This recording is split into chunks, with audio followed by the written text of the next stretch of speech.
बिस्मिल्लाहिर्रहमानिर्रहीम। अस्सलाम वालेकुम dear students. SSC 1 second annual exams की पीबीए की लास्ट पेपर फिज़िक्स का है, उसकी तैयारी के लिए ये वीडियो आप लोगों के लिए। तो फिज़िक्स का जो पीबीए है, इसमें लास्ट टाइम थोड़ा सा डिफ़िकल्ट पेपर आया था। जिन्होंने फर्स्ट एनुअल का दिया तो उन्हें पता है, और मार्क्स फुल भी आए हैं स्टूडेंट्स के, लेकिन बहुत सारे स्टूडेंट्स हैं जिनके मार्क्स जो है वो डिडक्ट हुए हैं, और अच्छे फुल मार्क्स थ्योरी में लेने वालों के भी डिडक्ट हुए हैं। तो इसलिए फ़िज़िक्स का पेपर मेरे ख्याल में थोड़ा सा मुश्किल था। इस दफ़ा उम्मीद है उतना मुश्किल नहीं होगा, थोड़ा सा आसान होगा, लेकिन कुछ चीज़ें हैं जो आपको ध्यान से देखनी है, प्रैक्टिस करनी है थोड़ी सी, क्योंकि आपके पास अभी एक आध दिन है।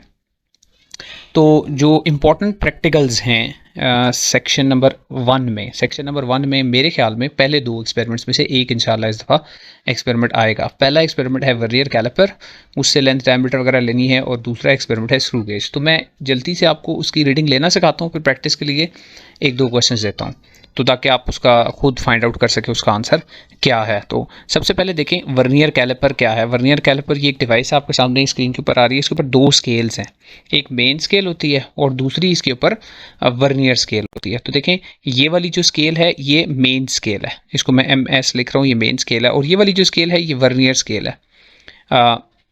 मेन स्केल आपकी आम जो है वो रूलर की तरह ही होती है। वर्नियर स्केल के ऊपर ये डिविजन्स होते हैं। अब ये डिविजन्स आपने डायग्राम में पहले देख लेना कितनी है। तो अभी देख लें, इस 0 से लेकर 10 तक ये 10 डिविजन्स हैं, ठीक है।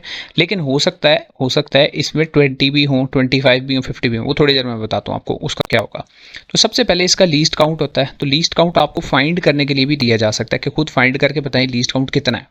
तो इसका लीस्ट काउंट देखें क्या होता है। जो मेन स्केल पे सबसे छोटी डिवीजन है ना, smallest division on the main scale, वो डिवाइड कर दें वर्नियर स्केल के ऊपर सारी जितनी डिवीजन है उससे। तो जो स्मॉलेस्ट डिवीजन है ना मेन स्केल पे इस वक्त, वो है अगर आप सेंटीमीटर में लिखना चाहते हैं तो 0.1 सेंटीमीटर, अगर आप मिलीमीटर में लिखना चाहते हैं तो 1 मिलीमीटर, दोनों आप लिख सकते हैं।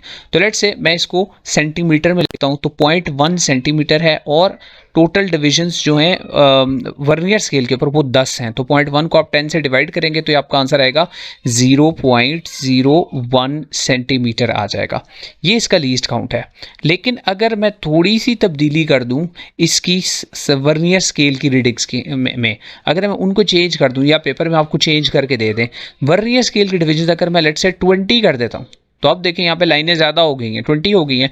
तो आप फॉर्मूला में आपने क्या करना है, 0.1 सेंटीमीटर उसी तरह रहेगा, मेन स्केल पे 0.1 है सबसे छोटी, लेकिन वर्नियर स्केल पे अब लाइनें हो गई हैं 20, तो 0.1 को आपको डिवाइड करना पड़ेगा अब 20 से। तो ज़ाहिर है इसका लीस्ट काउंट जो है वो चेंज हो जाएगा।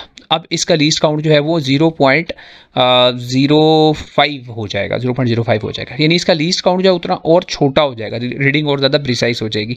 लेकिन अभी के लिए हम सिर्फ उसको 0.01 वाली ही रखते हैं। तो अगर 0.01 ही ले लें, तो अब इसमें 2 बहुत इंपॉर्टेंट चीज़ें हैं जो आपने नोट डाउन करनी है। ये पीछे नोट डाउन कर लें, एक है ज़ीरो एरर, और दूसरा है इससे मेन स्केल और वर्नियर स्केल रीडिंग कैसे लेनी है। अगर आपको ये बात समझ आ जाती है तो ये आपके लिए बहुत आसान हो जाएगा। तो ज़ीरो एरर कैसा हो सकता है इंस्ट्रूमेंट में, देखें, ज़ीरो एरर हो सकता है पॉजिटिव या नेगेटिव हो सकता है। तो पॉजिटिव ज़ीरो एरर कब होगा, जब ये दोनों ज़ीरोज़ आपस में मैच नहीं करेंगे। ये ज़ीरो और ये ज़ीरो आपस में दोनों मैच देखें नहीं कर रहे, ठीक है। अगर ये दोनों मैच कर रहे हैं तो एरर नहीं होता, लेकिन मोस्ट प्रॉब्ली आपको पॉजिटिव ज़ीरो एरर वाला ही क्वेश्चन आएगा। अब आपने आगे देखना है कौन सी लाइन है जो वर्नियर स्केल की है, जो मेन स्केल के साथ कोइंसाइड कर रही है। अब देखें, यहाँ मैं आगे देखता हूँ, यहाँ पे लाइन नंबर 4 वर्नियर की जो है ये मेन स्केल के साथ आसानी से कोइंसाइड कर रही है। वर्नियर की लाइन नंबर 4, ये वाली लाइन देखें इधर, ये कोइंसाइड कर रही है। तो इसका मतलब है मेरे इंस्ट्रूमेंट में एरर है 4 का, लेकिन मैंने उस 4 को क्या करना है, उसको लीस्ट काउंट से मल्टीप्लाई करना है, 0.01 के साथ मल्टीप्लाई करना है। तो मेरा एरर हो जाएगा पॉजिटिव 0.04 सेंटीमीटर। अगर मैं सेंटीमीटर में ले रहा हूँ 0.04 सेंटीमीटर है, ये पॉजिटिव एरर की निशानी है, ठीक है।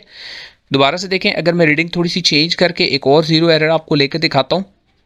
अगर लेट से अब मैं देखूं तो इस वक्त वर्नियर स्केल की लाइन नंबर 2 जो है ये मेन स्केल का अब कोइंसाइड कर रही है, तो आपका एरर कितना होगा, लाइन नंबर 2 है तो 2 लिखें, इसको 0.01 के साथ मल्टीप्लाई कर दें तो ये हो जाएगा 2 सेंटीमीटर, ये आपका ज़ीरो एरर बन जाएगा। अच्छा, अब ये हो गया पॉजिटिव ज़ीरो एरर, इसको आपने साइड पे नोट डाउन कर लिया, या डायग्राम में जहाँ उन्होंने कहा जी ज़ीरो एरर बताएं आपने नोट डाउन कर लिया। इसके बाद होता है नेगेटिव ज़ीरो एरर, थोड़ा सा ट्रिकी होता है नेगेटिव ज़ीरो एरर। अब नेगेटिव ज़ीरो एरर में देखें क्या होगा, दोनों ज़ीरोज़ मैच नहीं कर रहे, लेकिन अब वर्नियर वाला ज़ीरो लेफ्ट पे चला गया है, इसके लेफ्ट पे चला गया, ठीक है, देख लें लेफ्ट पे चला गया, ये नेगेटिव ज़ीरो एरर की निशानी है। अब अगेन आप उसी तरह ढूंढेंगे कि कौन सी लाइन है वर्नियर की जो मेन स्केल के साथ मैच कर रही है। तो यहाँ आप देखते हैं कोई भी लाइन मैच नहीं कर रही, लेकिन आप आगे आते जाते हैं। अच्छा, इसका मैंने वो चेंज नहीं किया, सॉरी, वर्नियर स्केल का काउंट 10, हाँ वर्नियर स्केल का काउंट 10 कर दो। अब आगे आप आते जाते हैं तो आप देखते हैं कि वर्नियर की लाइन नंबर कौन सी है जो मेन स्केल की किसी भी लाइन के साथ कोइंसाइड कर रही है। तो ये देखें, ये मुझे मिल रही है यहाँ पे, ये वर्नियर की लाइन नंबर कौन सी, 6 के बाद अगली क्या है, 7। तो वर्नियर की लाइन नंबर 7 है जो मेन स्केल की लाइन के साथ कोइंसाइड कर रही है। तो क्या मेरा एरर 7 होगा? अब यहाँ आप लोग गलती करते हैं, ये एरर 7 नहीं है। जब नेगेटिव ज़ीरो एरर होगा तो आपने क्या करना है, जो लाइन नंबर मैच कर रही है ना, 10 में से उस लाइन को माइनस कर देना, 10 में से 7 को माइनस कर देना। तो आपका एरर क्या होगा, आपका एरर होगा 3, एरर होगा 3 यानी -3, नेगेटिव है इस वजह से। ये -3 आपने क्या करना है, इसको भी लीस्ट काउंट के साथ मल्टीप्लाई कर देना, तो -0.03 ये एरर आ जाएगा, -0.03, this will be your error. ठीक है जी, दोबारा से देखें, अगर वर्नियर की लाइन जो है वो मेन स्केल के लेफ्ट पे चली जाए, वर्नियर का जीरो जो है मेन स्केल के लेफ्ट पे चला जाए, जैसे अभी वर्नियर का जीरो मेन स्केल के लेफ्ट पे चला गया, तो नेगेटिव जीरो एरर होगा। फाइंड आउट कैसे करेंगे, कौन सा जीरो एरर है, लाइन नंबर वर्नियर की देखेंगे कौन सी मैच कर रही है मेन स्केल के साथ। तो अभी यहाँ पे लाइन नंबर 6 मैच कर रही है, ये लाइन नंबर 6 मैच कर रही है इस वक्त, तो एरर 6 नहीं लिखते ना, नेगेटिव एरर की सूरत में इसको 10 में से माइनस करना है, 10 - 6 क्या आएगा, 4।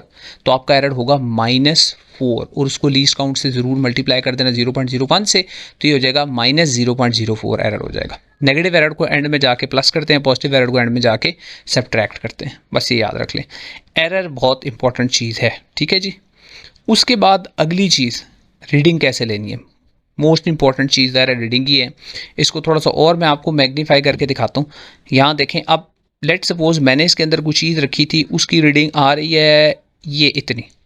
अब आपको ये डायग्राम दे देंगे कि डायग्राम में से रीडिंग पढ़ के बताएं आपने क्या क्या चीज़ रीड करनी है। सबसे पहले मेन स्केल रीडिंग ये पढ़नी है। मेन स्केल रीडिंग कहाँ तक पढ़नी है, देखें यहाँ से 0 से लेकर कहाँ तक, यहाँ से लेकर यहाँ तक, ये मेन स्केल रीडिंग होती है। यानी ये जो वर्नियर का 0 है, इससे पहले पहले मेन स्केल पे क्या नज़र आ रहा है आपको, इस वर्नियर के 0 से पीछे ये वाली लाइन आपको क्या नज़र आ रही है, ये वाली लाइन। तो 1.5 से अगली लाइन क्या होगी, 1.6 होगी ना। तो आसानी से आपको क्या नज़र आ रहा है, 1.6। तो आपकी मेन स्केल रीडिंग क्या होगी, 1.6। वहाँ कॉलम बने हुए होंगे, आपको टेबल याद करने की ज़रूरत नहीं है। मेन स्केल रीडिंग में आप नीचे जस्ट लिखना होगा कि क्या है मेन स्केल रीडिंग, 1.6 है अभी, ये आपको समझ आ गई। उसके बाद आगे आपने जिस तरह जीरो एरर चेक किया था, बिल्कुल इस तरह चेक करना है वर्नियर स्केल की कौन सी लाइन है जो मेन स्केल की किसी भी लाइन के साथ एग्जैक्टली मैच कर रही है। देखें यहाँ पे 0 भी नहीं है, 1 भी नहीं है, 2 भी नहीं, 3, 4, 5। अब लाइन नंबर वर्नियर की जो 5 है ये कोइंसाइड कर रही है मेन स्केल के साथ। मेन स्केल की किस लाइन के साथ है वो गर्ज नहीं है, वर्नियर की लाइन नंबर 5 है, ये मुझे चाहिए 5। इस 5 को आपने क्या करना है, इसको आपने नेक्स्ट कॉलम में ऐसे 5 लिख देना है, वर्नियर स्केल की रीडिंग में 5 लिख देना है, ठीक है जी। इसको n कह दें। इस n को, इस 5 को आपने मल्टीप्लाई करना है लीस्ट काउंट के साथ, यानी 0.01 के साथ। तो 5 को मैं 0.01 के साथ मल्टीप्लाई करूँ तो ये आंसर आ जाता है 0.05। ये रीडिंग आ गई आपकी वर्नियर स्केल की रीडिंग आ गई, वर्नियर स्केल की 0.05। अब आपने मेन स्केल को और वर्नियर स्केल को प्लस कर देना, इन दोनों को आपस में ऐड कर देना। 1.6 में 0.05 ऐड करेंगे, आपका आंसर आ जाएगा 1.65। ये आ गई रीडिंग जो इससे लेनी थी आपने। अब इस रीडिंग में एरर अगर एरर था उसको सब्ट्रैक्ट कर दें, पॉजिटिव एरर माइनस कर दें, नेगेटिव एरर तो ऐड कर दें, रीडिंग आपकी ख़त्म हो जाएगी, ठीक है जी। जल्दी से एक और रीडिंग बता देता हूँ, इसको मैं चेंज कर देता हूँ। लेट से मैं इसको ऐसे ले आया हूँ। अब मेन स्केल रीडिंग क्या है, देखें मेन स्केल रीडिंग 2, 2.1, 2.2, 2.3। तो 0 से पहले पहले मेन स्केल कौन सा है, मेन स्केल की कौन सी रीडिंग आ रही है, 2.3। वर्नियर के 0 से पहले पहले ये आ रही है रीडिंग, ये 2.3 आ रही है। तो मेन स्केल में आप लिखते हैं 2.3। उसके बाद आगे देखें वर्नियर की कौन सी लाइन है जो मेन स्केल की किसी भी लाइन के साथ मैच कर रही है। तो वर्नियर की देखें आगे लाइन मैच कर रही है जी, लाइन नंबर 1 2 3 4 5 मैच कर रही है। देखें ये मैच कर रही है बिल्कुल सही। लाइन नंबर 5, इसको आप वर्नियर स्केल की लाइन नंबर 5 लिख दें। इस 5 को लीस्ट काउंट से मल्टीप्लाई कर दें और 5 को मैं मल्टीप्लाई करूँ 0.01 के साथ, तो ये आ जाता है 0.05। अब ये 0.05 क्या करना है, मेन स्केल में प्लस कर देना है। मेन स्केल कितना था, 2.3 था, तो 2.3 में 0.05 ऐड कर दें तो ये बन जाएगा 2.35। ये आपकी रेटिंग आ जाएगी। ठीक है जी। अब प्रैक्टिस के लिए एक दो आपको क्वेश्चंस अभी दिखाता हूँ, वो देख लें साथ।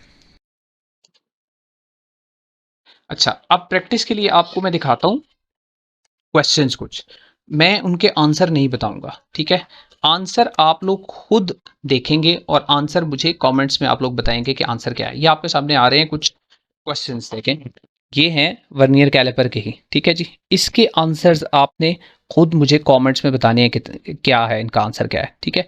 मैं फिर उसको जो करेक्शन होगी वो आप लोगों को करके बता दूंगा, ठीक है। नोट डाउन कर लें। सबसे पहली वाली जो रीडिंग है इसमें मुझे बताना है मेन स्केल क्या है और वर्नियर स्केल क्या है, और फिर वर्नियर स्केल को लीस्ट काउंट से मल्टीप्लाई करके, और फिर आंसर आगे एक्चुअल रीडिंग वाले कॉलम में मुझे आपने आंसर लिख के बताना है। थोड़ा सा मैग्नीफाई कर देता हूँ, हाँ अब ठीक है। ये आपने मुझे खुद करके बताना है, ठीक है जी। चले एक मैं कर देता हूँ, बाकी आप खुद कर लीजिएगा। तो यहाँ देखिए वर्नियर का जो जीरो है, इससे पहले पहले उससे पहले पहले मेन स्केल पे ये दो लाइनें खाली आपको नजर आ रही हैं, ये दो सिर्फ, ये दोनों क्या होंगी, ये होंगी 0.2। तो मेन स्केल पे रीडिंग क्या आ रही है, 0.2। ये नोट डाउन कर लिया आपने। इसके बाद आपने देखना है वर्नियर की कौन सी लाइन है जो मेन स्केल की किसी भी लाइन के साथ मैच कर रही है। तो पहली नहीं कर रही, फिर 1 2 3 4 5 6 7 8 8 8 भी नहीं बल्कि 9, ये लाइन नंबर 9 देखें, वर्नियर की लाइन नंबर 9, ये नीचे वाली चाहिए हमें, ये मैच कर रही है। तो इस 9 को हमने नोट डाउन कर लिया वर्नियर स्केल की रीडिंग के अंदर। ऐसे कॉलम बना हुआ होगा, एक मेन स्केल का, मेन स्केल रीडिंग का कॉलम बना होगा, एक वर्नियर की रीडिंग का कॉलम बना होगा। वर्नियर की रीडिंग नंबर क्या आ गई, 9 आ गई। मेन स्केल की क्या आ गई, 0.2 आ गई। 9 को क्या करना होता है, लीस्ट काउंट से मल्टीप्लाई करना होता है, 0.01 से मल्टीप्लाई, आंसर आ गया 0.09।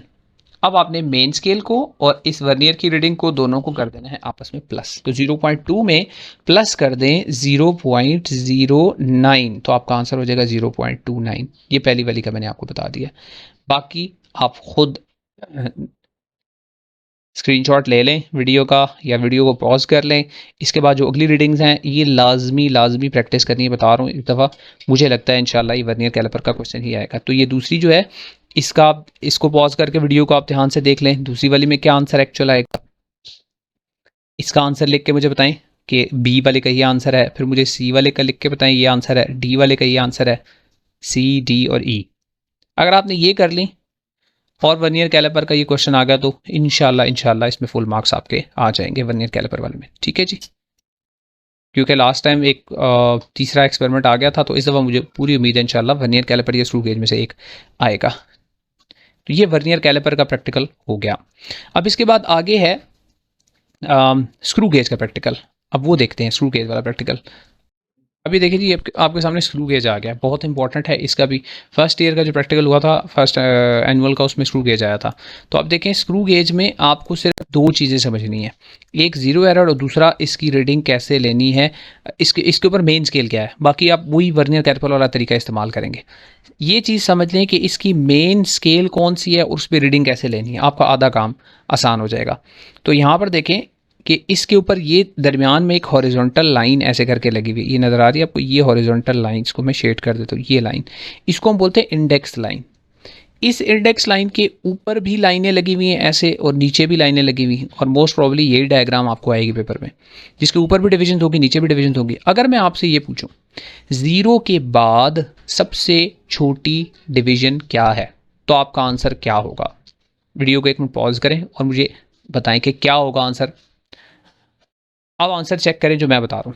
ज़ीरो के बाद अब आपने देखना है यहाँ पे लिखा हुआ 5, दरमियान में कुछ भी नहीं लिखा हुआ, तो लाजमी बात है ये 1 होगा, ये 2 होगा, यहाँ पे 3 होगा, ये 4 होगा और ये 5 होगा। लेकिन अगर आपने गौर किया हो तो 0 और 1 के दरमियान में भी नीचे वाली लाइन है, ये वाली लाइन है। तो 0 के बाद ये नीचे वाली पहले लाइन आएगी ना, ये लाइन क्या कहलाएगी, इसको 0.5 बोलेंगे मिलीमीटर। ये 0.5 है, ये समझ लेना आपने। उसके बाद आएगी 1, उसके बाद क्या आएगी नीचे वाली 1.5, फिर 2, फिर 2.5, फिर 3, 3.5, 4, 4.5 और आगे 5, और 5 के बाद 5.5, 6 के बाद 6.5 एंड सो ऑन आगे चलते जाएंगे। अगर ये समझ आ गई आपको तो आधा काम आपका आसान हो गया। अब क्या करना है, अब इससे सबसे पहली बात ज़ीरो एरर। तो ज़ीरो एरर कब नहीं होगा, जब इसको मैं क्लोज कर देता हूँ। ये ज़ीरो जो है सर्कुलर स्केल का, अच्छा सर्कुलर स्केल पे कितनी लाइन है ये भी देख लें आप लोग। 45 यहाँ पर देख रहे हैं, आप कहेंगे 45 है, नहीं 45 के बाद 5 और लाइनें हैं, यहाँ पे आके 50 बनता है 50, लेकिन 50 यहाँ लिखा नहीं जाता, जहाँ ज़ीरो लिखा हुआ है समझ लें यहाँ पे एक पूरा चक्कर लगा के आए तो 50 लाइंस पूरी हो जाती है। अच्छा, अब जब आपने जॉस को क्लोज कर दिया, जब ये बंद है इंस्ट्रूमेंट, तो इसको रीडिंग शो करनी चाहिए ज़ीरो। इसकी ज़ीरो का क्या मतलब है, ये जो हॉरिजॉन्टल लाइन मैंने आपको बताई थी इसके साथ ये वाला ज़ीरो एग्जैक्टली मैच कर रहा हो तो इसका मतलब है ज़ीरो एरर नहीं है। लेकिन ज़ाहिर है आपको वो क्वेश्चन मुश्किल है दें जिसमें ज़ीरो एरर ना हो, आपको तो देंगे वो जिसमें ज़ीरो एरर होगा, तो आपको ज़ीरो एरर सीखना चाहिए। तो ज़ीरो एरर कैसे पता चलेगा हमें, तो ज़ीरो एरर दो तरह का होता है। एक ये ज़ीरो एरर है, अब इसमें देख सकते हैं आपके ये वाला ज़ीरो सर्कुलर वाला ज़ीरो नीचे चला गया, जो मेन स्केल का की लाइन थी हॉरिजॉन्टल वो ऊपर चली गई। अब दोनों मैच नहीं कर रहे। अगर सर्कुलर का ज़ीरो नीचे आ जाए, पहली बात वो पॉजिटिव ज़ीरो एरर होता है। पॉजिटिव आपने बताना भी होता है कि कौन सा एरर है। अब जो लाइन नंबर यहाँ मैच कर रही है यही आपका एरर है। ये एरर कितना है जी, +5 है, आप लिख देंगे जी 5। लेकिन इसको क्या करना है, उसमें भी किया था लीस्ट काउंट से मल्टीप्लाई, 0.01 मिलीमीटर इसका लीस्ट काउंट होता है। अच्छा ये मैंने अभी बताया नहीं था लीस्ट काउंट, लेकिन बहरहाल ये 0.01 मिलीमीटर होता है, इट इज़ ऑलवेज 0.01। तो आपका एरर इस इंस्ट्रूमेंट में अभी 0.05 ये बन गया, 0.05 बन गया, ठीक हो गया। अब ये जो 0.05 है ये नोट डाउन कर लेंगे, एंड में जाके इसको सब्ट्रैक्ट कर देंगे, ये पॉजिटिव एरर है। अब एरर पॉजिटिव ही तो नहीं हो सकता है, एरर तो नेगेटिव भी हो सकता है। अब नेगेटिव एरर कब होगा, यहाँ पर भी ध्यान आपने करना है नेगेटिव ज़ीरो एरर का, कि वो कब होगा और कैसा होगा ज़ीरो एरर। अब देखें वो ज़ीरो जो सर्कुलर का है वो ऊपर चला गया, अगर आप गौर से देखें तो वो ऊपर चला गया। अब नेगेटिव ज़ीरो एरर की ये निशानी है, ठीक है जी। अब इस इंडेक्स लाइन के साथ सर्कुलर की कौन सी लाइन मैच कर रही है, ये लाइन मैच कर रही है, ये कौन सी लाइन नंबर है। तो मैं इधर से अगर काउंट करना शुरू करूँ तो 40 है, उसके बाद 41 है, 42 है, 43, ये लाइन नंबर क्या है 43। आपने यहाँ पे एरर क्या लिखना है 43, नो। नेगेटिव एरर में वर्नियर कैलिपर में भी बताया टोटल में से माइनस करना है, तो वहाँ टोटल लाइनें थी 10 में से माइनस करके आया, यहाँ टोटल लाइनें है 50, तो 50 में से माइनस करें 43 को तो एरर आता है 7, तो इसमें -7 का एरर है। दूसरे तरीके से समझाता हूँ, -7 क्यों है, कैसे है, देखें आपने लिखना होता है इस ज़ीरो और इस इंडेक्स लाइन के दरमियान में कितनी लाइनें हैं, काउंट कर लें यहाँ पे 1 2 3 4 5 6 और ये 7, ये बताना होता है आपने कि ये कितना एरर है। ये 43 का तो एरर नहीं है, ये तो 7 का है। 43 का तो ये होगा जिसको पूरा चक्कर लगा के यहाँ से इधर लाऊँ तो तब होगा। बहरहाल आसान अल्फाज में जो नेगेटिव ज़ीरो एरर है उसमें जो भी लाइन आएगी उसको 50 में से माइनस करना है, वो एरर होगा, वो नेगेटिव एरर होगा। जब भी इधर -0.07 का एरर है, ये आपने नोट डाउन कर लेना है। और ये नेगेटिव एरर है, इसको एंड में जब सारी कैलकुलेशन हो जाएगी तो ऐड कर देना। अब इससे कैसे रीडिंग लेनी है, इसमें भी कोई चीज़ रखेंगे, कोई ऑब्जेक्ट रखेंगे, आपको डायग्राम मिलेगी पेपर में, ज़रा ऐसी कोई आपको ऐसे डायग्राम मिल गई, ठीक है जी। अब इस डायग्राम से आपने रीडिंग लेनी है, ये डायग्राम में मैग्नीफाई कर देता हूँ थोड़ी सी। अब आप मुझे बताएं कि मेन स्केल पे आसानी से आपको कितना नज़र आ रहा है। अगेन वीडियो को पॉज करके देखें, आप बता सकते हैं करेंगे। तो आंसर इसका देखें, मैं आप बता देता हूँ। ये है 0, उसके बाद है 0.5, फिर है 1, 1.5, 2, 2.5, 3। मुझे आसानी से ये रीडिंग नज़र आ रही है, ये क्या है 3, तो मैंने क्या लिखना है 3, जो आसानी से नज़र आ रही है वो लिखनी रीडिंग 3 लिख दी, मेन स्केल में 3 लिख दिया, मेन स्केल रीडिंग का कॉलम बना हुआ होगा वहाँ ही रीडिंग लिख देना 3। उसके बाद आपने ये देखना है कि सर्कुलर की कौन सी लाइन है जो इस इंडेक्स लाइन के साथ मैच कर रही है। सामने नज़र आ रहा है 15 मैच कर रहा है, तो 15 लिख देना है सर्कुलर स्केल रीडिंग में 15। वहाँ वर्नियर स्केल रीडिंग था वर्नियर कैलिपर में, यहाँ सर्कुलर स्केल रीडिंग है 15। अब इस 15 को क्या करना है, लीस्ट काउंट से मल्टीप्लाई, 15 को लीस्ट काउंट से मल्टीप्लाई, तो 15 को लीस्ट काउंट से मल्टीप्लाई करूँ तो 0.15 बन जाता है। ये 0.15 इस मेन स्केल के अंदर आपने प्लस कर देना है, बिल्कुल वैसे ही जैसे अभी वर्नियर कैलिपर में किया। तो आपका आंसर होगा जी 3.15 मिलीमीटर, ये आपका आंसर होगा। इस पे से एरर माइनस कर देना बाद में। एक रीडिंग और जल्दी से करवाता हूँ, एक रीडिंग और अब देखें, अब मैं आपसे पूछूं आपको आसानी से क्या नज़र आ रहा है मेन स्केल पे, तो आप कहेंगे जी 1 भी नज़र आ रहा है, 2 भी नज़र आ रहा है, 3 भी नज़र आ रहा है और 3.5 भी नज़र आ रहा है। तो अब आपने लिखना है 3.5, ये मेन स्केल में क्या लिखना है 3.5। और सर्कुलर स्केल की कौन सी लाइन है, लाइन नंबर 20 ये नज़र आ रही है। तो 3.5 हो गया मेन स्केल, सर्कुलर स्केल की लाइन नंबर होगी 20 को लीस्ट काउंट से मल्टीप्लाई करो 0.20 आ जाता है, इन दोनों को आपस में प्लस कर दो, आपका आंसर आ रहा है 3.70। दैट्स इट, 3.70 ये आंसर आपका। ठीक है जी। इसकी प्रैक्टिस के लिए आपको फर्स्ट ईयर का पेपर दिखाता हूँ और उसमें बड़ी कंट्रोवर्सी हुई थी डायग्राम को लेके, अभी भी दिखाता हूँ आपको। ये देखिए जी, फर्स्ट ईयर का जो पेपर था उसमें स्क्रू गेज का ये क्वेश्चन आया था। तो उसने कहा था right the answers of the following screw gauge में से। तो 0.5 उसकी पिच है और 50 डिवीजन सर्कुलर स्केल पे है, तो 0.5 को 50 से डिवाइड करेंगे तो उसका लीस्ट काउंट आ जाएगा 0.01। What is meant by least count, आपसे भी पूछा जा सकता है। लीस्ट काउंट है the smallest measurement that can be taken from any instrument. The smallest measurement, the smallest reading that a measuring instrument can measure is called the least count. ठीक हो गया। Calculate the least count of the screw gauge. तो least count कैसे calculate करते हैं ये रह गया था, अभी बता देता हूँ। लीस्ट काउंट की कैलकुलेशन में आपने क्या करना होता है, जो पिच है ये पिच, इसको डिवाइड करना होता है सर्कुलर स्केल की डिविजन से। ये फार्मूला लिख लें, pitch over total circular scale division, circular scale की डिविजन्स। तो पिच कितना है लिखा हुआ होगा क्वेश्चन में, पता होगा 0.5, और सर्कुलर पे टोटल डिविजन्स कितनी है 50, तो दोनों को डिवाइड करें 0.01, आपका आंसर आ जाएगा। अब उसके बाद आगे क्या हुआ, इसके बाद ज़ीरो एरर कैलकुलेट करने को कहा गया। फिगर 1B को सामने फिगर ये वाली फिगर 1C को आप सामने रखें और ज़ीरो एरर बताएं। अब यहाँ पे आपने इस फिगर को देखना है क्योंकि आपको परफॉर्म अपरेटस तो मिलेगा नहीं। फिगर को देखें अगर तो दोनों जीरोज मैच नहीं कर रहे हैं, मैंने अभी आपको बताया था दोनों जीरोज मैच ना कर रहे हो और जीरो नीचे हो तो पॉजिटिव जीरो रहता है। तो ये पॉजिटिव आपने बताना था, पॉजिटिव है कितना है, तो जीरो के बाद 1 भी नहीं कर रहा, 2 इस मेन लाइन के साथ 2 कोइंसाइड कर रहा है 2, तो आपका एरर यहाँ पे क्या बनता है, एरर बनता है 2।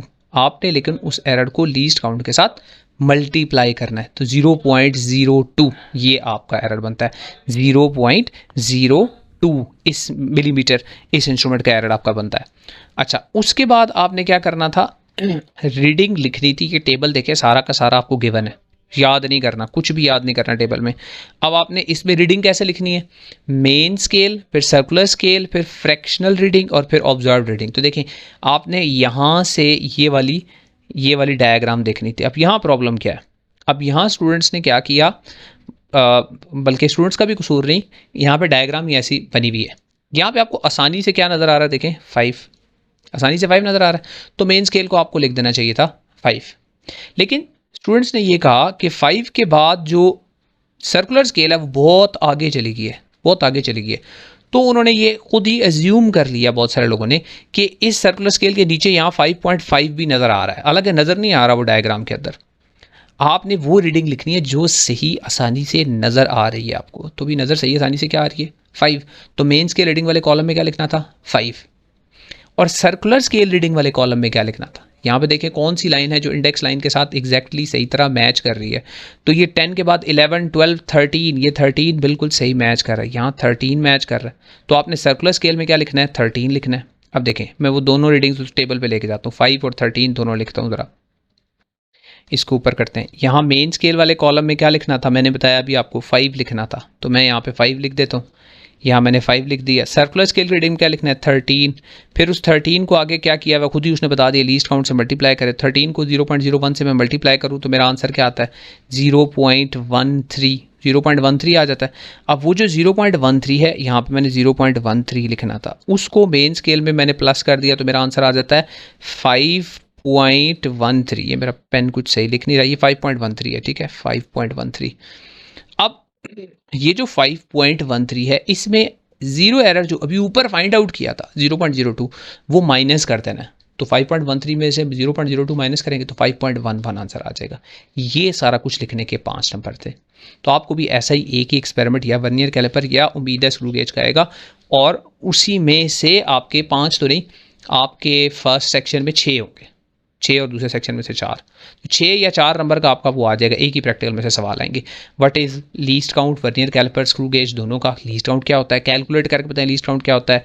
जीरो एरर की डायग्राम बनी होगी, वहाँ से आप जीरो एरर कैलकुलेट करें, और फिर ऐसा एक रीडिंग की डायग्राम बनी होगी, उसमें से कैलकुलेट करें।